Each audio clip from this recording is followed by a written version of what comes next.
Hey everybody, it's me, Weetsney, and if you're not subscribed to my channel, I'm going to need you to hit that subscribe button. Also give this video a big thumbs up and be on the lookout for more videos. So, as a title, you already know I'm going to be doing a story time of the day my dad died. So this is very sensitive and a very touchy subject. I might cry through it, but I feel that you guys should kind of know more about my life so you can connect more. And also, my sister gave me the idea to do this story time, so shout out to my sister. And I hope that this story time will kind of shed light to some of you that are going through this and that have loved ones that passed away. So rest in peace to them, rest in peace to my dad, and let's get on to the story time, okay? So, okay, it's really hard to start, but me and my dad never had a relationship, never. And I always wanted to have one, but it was like so hard because when I currently live in Minnesota, so when I moved to Minnesota, it kind of separated my dad and I, and we moved out here because my mom had a better opportunity in Minnesota, like job-wise, and it was better for schooling. And the area we lived in Massachusetts, it was very like, it was a lot of poverty, and the schooling was bad. And my mom she was never moving up, and she wanted the best for her children. So that's why we moved.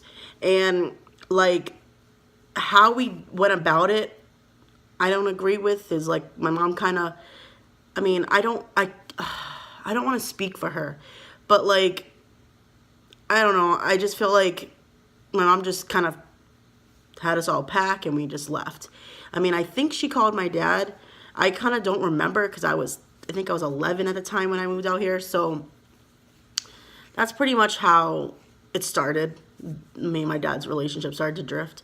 Because when I lived in Massachusetts, he wouldn't pick me up all the time because he had his own little family. And so, when you have your own life, you kind of start to drift away from your old life. So that's what my dad was doing. Plus, my dad and mom had me at such a young age. They were 15, 16 years old. So at the time, my dad did not know really how to be a father, but he did try. And he always loved me. But I kind of never gave him the time of day. So when I moved away, I kind of was mad at him.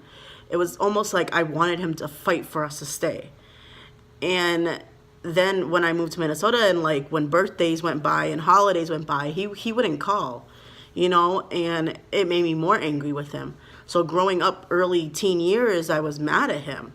And yeah, I had a stepdad, but nothing's the same as having your real dad, So it was really hard growing up, because I was such a good student and I did so well in school. And it's like the first person you want to tell is like your mom or your dad, So not having that connection with him always kind of was like an empty feeling in my heart.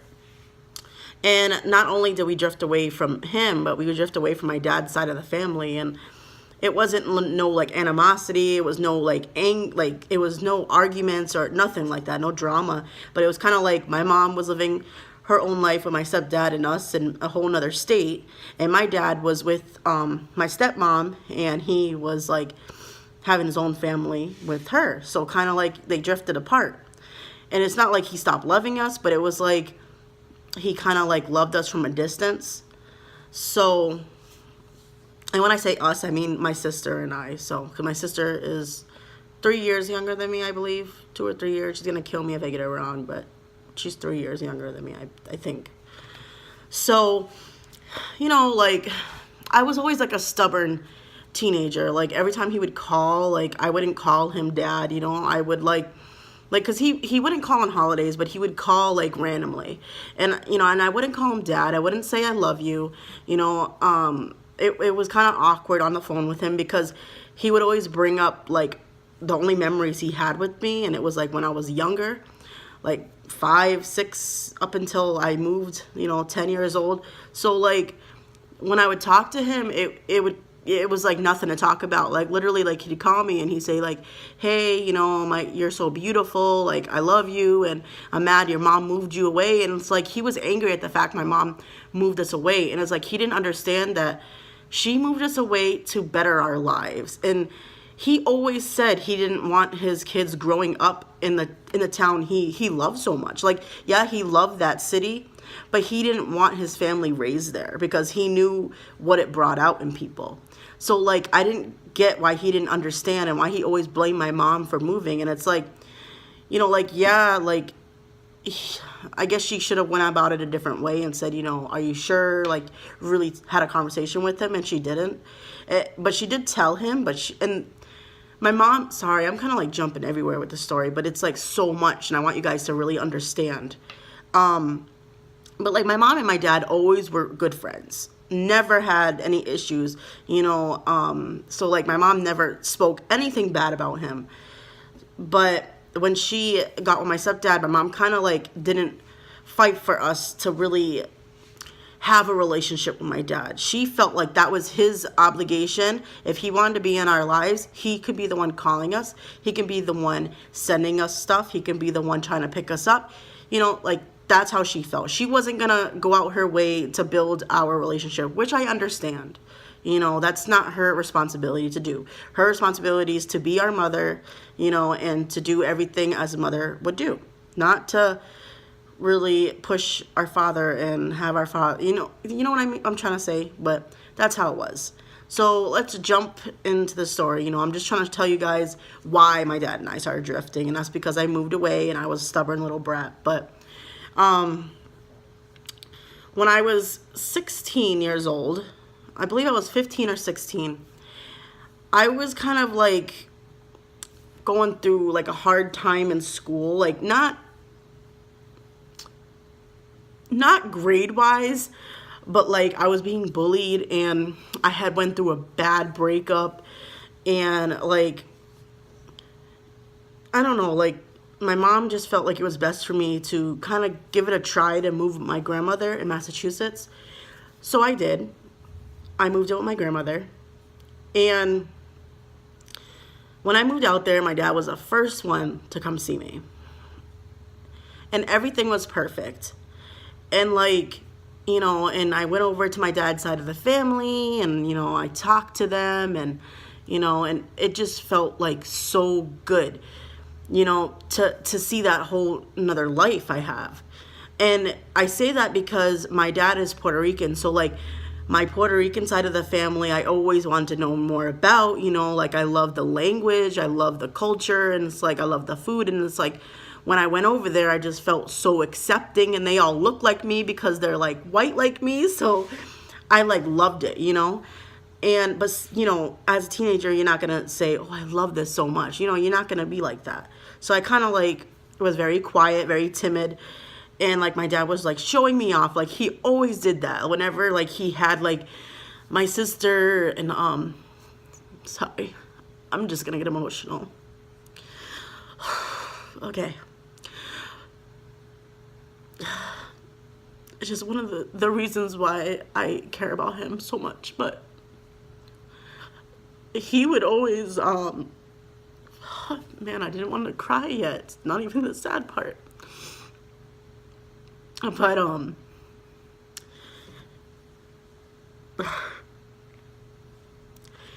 he would always make us feel like we were the most beautiful like the most beautiful thing out there, you know. Like he would always tell me like, oh my god, my daughter is so beautiful, you're more prettier than Jennifer Lopez. Like he would joke and say stuff like that, but he truly meant it in his heart.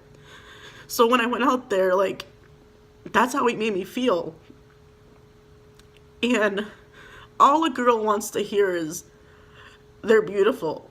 All a girl wants to feel is like loved by their dad. And that's exactly how I felt. So, you know, my dad's like showing me off and everything, and then I start like, you know, really building a relationship with him. And I end up ruining that. because when I went out there, let me remind you, I was 15, 16 years old. And I started to like lie about a lot of stuff in my life. And the only reason why I did is because I felt like I didn't like the person I was. I moved away from Minnesota to start a new life, to be a different person, to be the person I wanted to be. So when I went out there, and my dad, pretty much like his whole family didn't know anything about me really, other than like the memories of when I was younger. So when I went out there, I started to like lie and say like that I had certain things, that I did certain things, like to boost myself up, you know? So, and it's like, when I think about it, it's like you don't have to make yourself seem like you're better, or make yourself seem like you're this extravagant person to your family. They're gonna love you regardless. So, but at the time, I'm 15, you know, I wasn't thinking that. I didn't know, you know, I didn't know any better. But I started to lie about a lot of things. And saying that, like some of the, I'm going to tell you some of the lies I said. I said that I had a really nice car. I said that, you know, I had all these nice things. It was just like stupid stuff that I lied about. But I lied to like my dad and my whole family over there, and not thinking that my dad tells my mom everything because they're good friends. So my dad ended up calling my mom and, you know, kind of repeating some of the stuff I said. And my mom's like, what are you talking about? Like, that's not true. You know, like telling him like, what is she saying out there? You know, because my mom, like, I think kind of my mom was hurt by it, because my mom was feeling like, wow, she must have really hated it out here, you know, and she's like saying all these lies, you know, and it's like, why is she making it sound like, you know, like, I don't know how to explain it, but my mom was basically kind of hurt about it, that I would like lie about my lifestyle, because she gave me the best life, but it just, deep down, I always struggled with anxiety and depression. Watch that story time of dealing with depression and anxiety. I have a story time about that, so watch that. But you know, I struggled with that, so I think that's how my mom felt. But she didn't say anything. But you know, my mom basically verified that I was lying. And my dad, maybe he didn't handle it the right way, but my dad got really angry, and I just remember him saying like, you know, Shanae, why'd you lie? And, you know, say all this stuff. You made me look stupid when I was talking to your mom. And, like, he was pretty much saying all that, you know, to me. And me being very insecure and, you know, dumb at the time, I got mad at him because I was exposed. So I hit him where it hurt. Not physically, but I said the most cruel things you can say to someone, especially your father. And I was just like, you know, I hate you. Like, don't ever talk to me again. You know, don't call me, nothing. And I ended up going to my grandmother's house, I remember, and he was ringing my grandma's door. He was calling, and I was just ignoring it. And then, like, I remember I went over to my uncle's house, like, the next day, because I was babysitting my cousins. And, like, I still wasn't talking to him because I felt, the reason why I wasn't talking to him is because I felt so stupid. I felt like an idiot, you know, like, because I was exposed, my lies were exposed, and, like, my whole dad's side of the family was pretty much, like, you know, thought I was an idiot and thought I was stupid. I mean, they didn't tell me that, but I could just, I mean, if somebody lied about their life like that, I would think that about them. So they had every right to feel that way. But pretty much that's, like, what happened. And when I went to my uncle's house, my dad showed up. And my dad was all trying to talk to me, and he was like, he started to get angry that I didn't want to talk to him, so he kind of started raising his voice. And I wasn't used to a man yelling at me like that, you know, because he wasn't really there physically growing up. So a man yelling at me, I put my defense mechanism up and I just flipped out. And I'm like, I don't want to swear on here, but I was like, I effing hate you. I wish you were dead. You know, when you die, I'm going to do this and I'm going to be happy. Like, I was saying the most meanest things to him because I was like so embarrassed, and I knew that what I was saying was going to hurt him. And he ended up leaving. And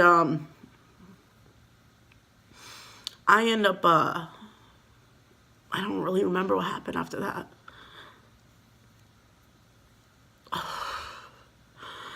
But that was the last time I seen him. And I was,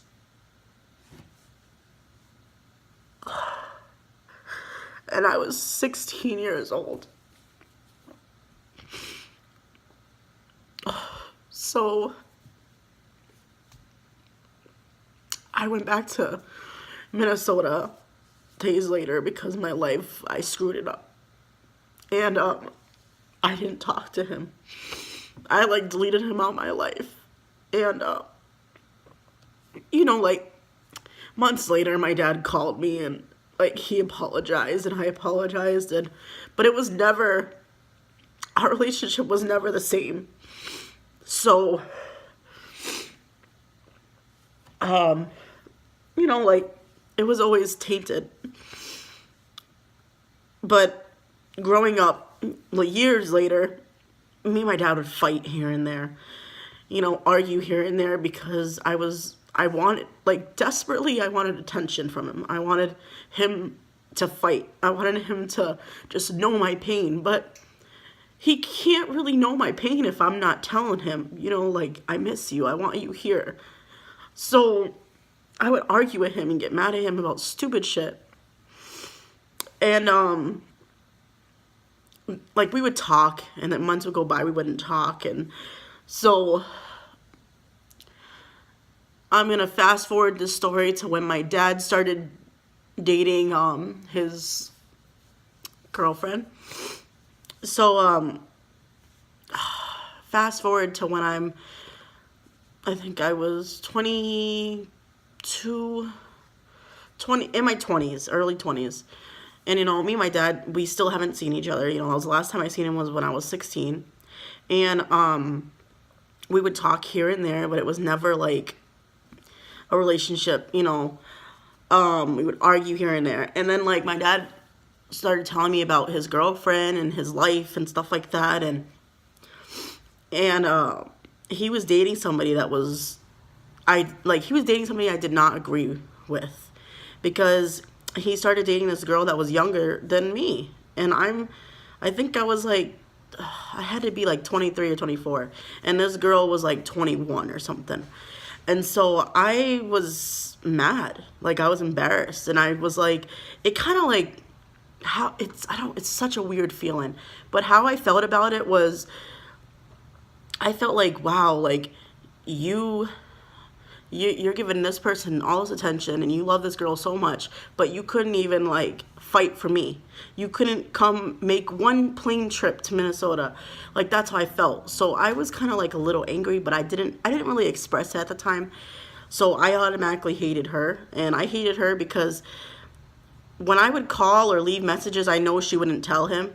And I felt like she didn't want anything to do with my sister and I because she wanted her little life with my dad. And so when I would call, he would never get my calls. When I would text, he would never get my text. And the only time he would receive them is if he actually answered the phone or something. And that wasn't my dad. One thing about my dad was when I called or left a voicemail, he'd call me back instantly. You know, he'd say like, sorry, I can't talk to you. You know, I'm doing this right now. I'll give you a call back. And he always called back. So I knew she was doing something with that phone. I knew she was deleting the calls. And then all of a sudden, he blocks me off Facebook. And I was like, I remember I texted him. I'm like, why'd you block me off Facebook? And he was like, you know, my girlfriend doesn't like what you're posting and all this other stuff. And I just felt like, you're really going to listen to her? Like, I'm your daughter. It's not like I'm some crazy ex-girlfriend or something like that. Like, I'm your freaking daughter. And you're just going to, you know, block me because she wants you to block me. So I was hurt and I ignored him. I didn't talk to him. And it probably was like a couple years I didn't talk to him. Until June 2016. I was,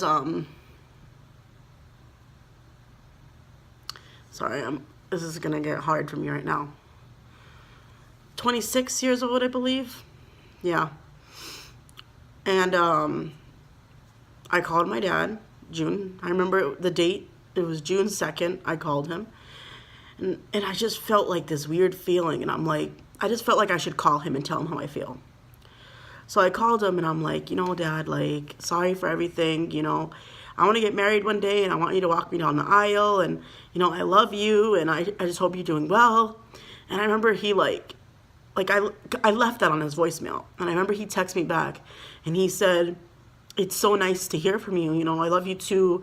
I'm never going to be mad at you because you're just like me. He's like, we get angry the same way, all this stuff. And he was like,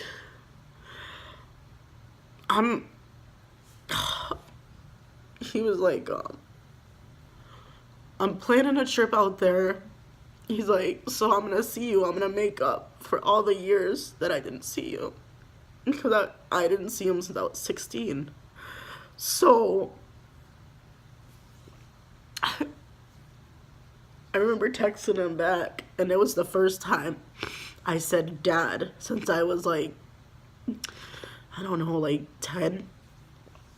And I remember I texted him back, and I was like, okay, Dad, I love you, and if I don't talk to you, soon, happy Father's Day. And he's like, okay. So, like a week went by. I'm working an overnight shift at work. And, I need to get a tissue. I'm working an overnight shift at work. And, I get a call from my sister. It's like 10 o'clock at night. My sister's crying on the phone. She's like, she's like, Dad died. And I'm like, I broke down. Like, I remember I fell to the ground at work. And my coworker came and was like, what's wrong? And I'm like, my dad died. My dad died. And she's like, go home, go home. So I went home. And I remember I was like on the computer looking for plane tickets. Because I'm in Minnesota, and my dad's in Massachusetts. So I'm like, I need to get out there. I didn't care how much the plane tickets were. So I spent my last money on it. And I got a plane ticket, and I'm calling my family members, and I'm like, what's wrong? And they're all like, your dad, was rushed to the hospital. He had a faint heartbeat, They didn't tell me, like what exactly happened, but I just remember, like, it was so painful to go to that airport and I was a mess. I was crying through the airport. I didn't even pack a luggage. I, just went to the airport. I was crying through the lanes, and I remember on the plane ride, I just was, crying nonstop. Because in my heart, I felt like he was gone. So, I get to Massachusetts. It's early in the morning. And I go straight to the hospital. And my grandmother's there already. So I go with my grandmother. And my mom's mom. And all my dad's family and friends are there, and I just had this weird pit in my stomach, like he's gone. But everyone kept saying he didn't die yet, he's on life support, and I just knew he was gone. Then when I had to go in that room and see my dad, since I haven't seen him in so long. So when I had to go in that room and see him hooked up to the life support machine, I froze. I started crying so bad. And I started to, like, say everything I said so mean to him in my head. I started to, like, say, like, I'm sorry. In my head, I just repeated sorry. And I wasn't saying it out loud. I was just holding his hand, and I'm just, in my head, I'm like, I'm sorry for being a brat. I'm sorry for never giving you the chance. I'm sorry for not trying to be a good daughter to you. And so, my aunt, my dad's sister, ended up going in there. And she's like, I could tell she didn't like me because she was hurt, about my dad. And she knew how I treated him. And it's like, if I was in my aunt's shoes, I'd feel the same way. Like, if somebody was treating my brother like crap, I'd hate them too. So my aunt kept saying, like, Shanae, you need to tell him how you feel. Like, this could bring him back. He can wake up to this. Tell him how you feel. Tell him you're sorry. Tell him you love him. And I was still frozen. I couldn't say anything. And I'm so mad at myself because I wish I would have said something. But I was saying it in my head, and I felt like my dad could hear me. So, she was like, this is why, my aunt's like, this is why you don't ever treat people the way you treat them, because you never know what can happen. And that's so true. And I just felt like so horrible, So, I ended up, like, leaving and going to my mom's side of the family. And I just remember I couldn't eat, I couldn't sleep, I was crying every minute. I wouldn't go on social media because everyone was talking about my dad. And I just remember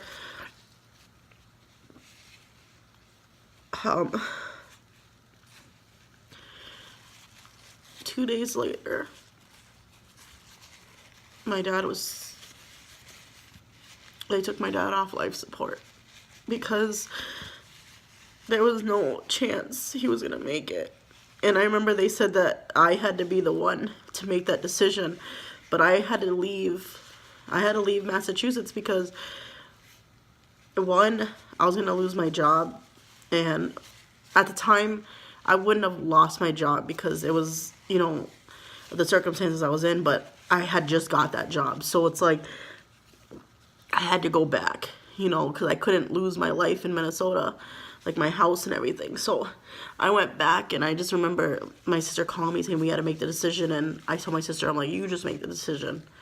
But I remember before I left Massachusetts, I went to see my dad one more time to say my goodbyes.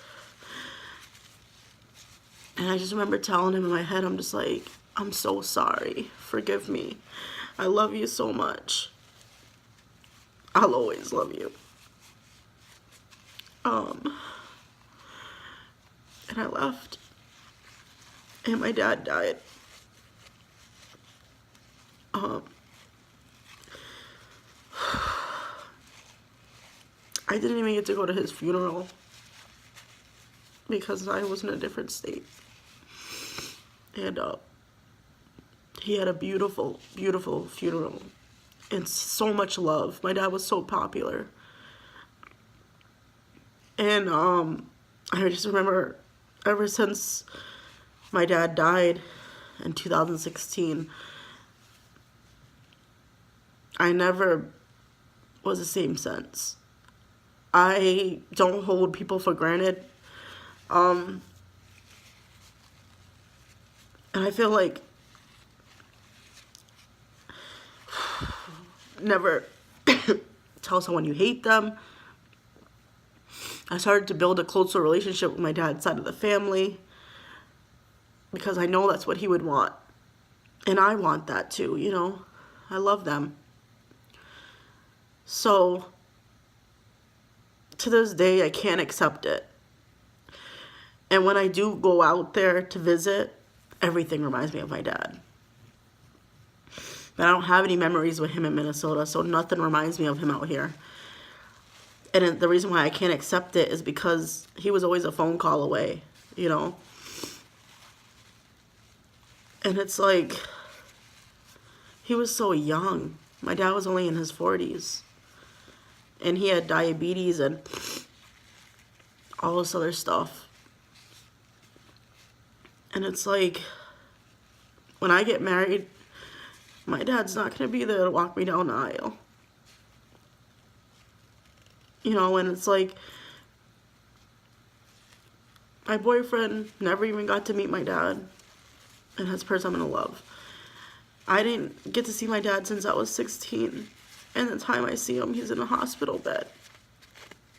And it's like, I hate myself sometimes because I feel that he died knowing that I hated him and I didn't. Even though I talked to him a week before he died and told him I loved him and everything. But it's like, it wasn't the same.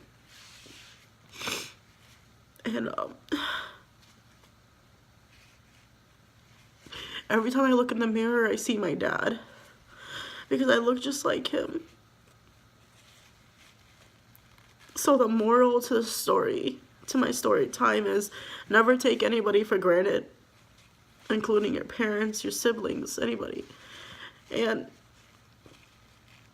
always tell the people you love them. I'm starting to get better at living life. And every time I pray, I talk to my dad. I used to talk to God all the time. When I would be sad, I'd talk to God. But now I talk to my dad. Whenever I'm feeling down, whenever I'm feeling stressed, I talk to my dad. And my dad's probably with me right now as I'm telling the story. And if I could say one more thing to my dad, I just tell him, you know, like, I love you. And even though he made a lot of mistakes, I'm so proud of who he became and how he ended his life being the man he was. And I wish I could be half the person he was.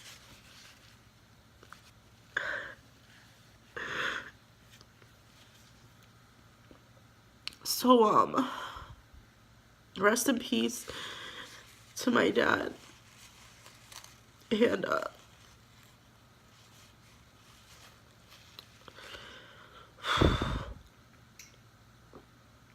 I'm gonna end this video because I'm really emotional and I cried through the whole video. But, please subscribe to my channel. And, yeah. Be kind and I can't even talk. And love one another and spread love. Bye.